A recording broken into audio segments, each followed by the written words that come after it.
Cadets continue to defend the Air Force Junior Reserve Officers Training Program in the Sioux City Community School District, and that follows the school board's decision not to approve an agreement between the Air Force and the district for the program. The district cited program enrollment and the salary for the instructors as the reasons not to approve the agreement.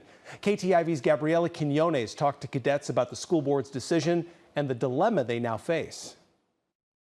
If you guys close this program down, you're basically shutting down a family. That family of Air Force Junior Reserve Officers Training Cadets has worked together across the community, logging 535 hours into their color guard and proudly carrying this country's colors at events for years. So it is such disappointing, the fact that if we lose this program, we would lose so much towards the community, since we have done so much.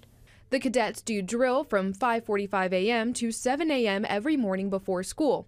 They then put in a full day at school and then go right back to AFJROTC activities from 3:30 p.m. to 5 p.m. Cadet Lieutenant Colonel Omar Montoya says the camaraderie makes the long days something to look forward to. This is something I really love to do every single day.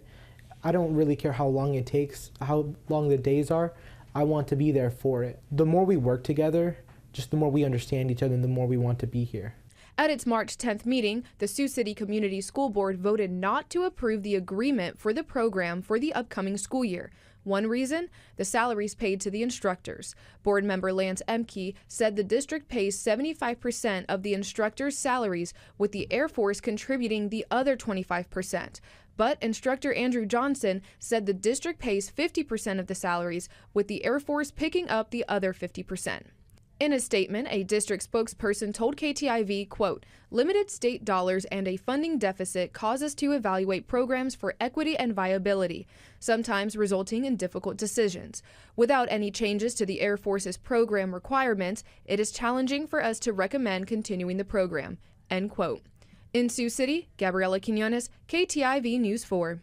The program was given a March 31st deadline to reach out to the Air Force to make adjustments to the agreement that would satisfy both parties. If nothing changes by March 31st, then students will need to reschedule their classes.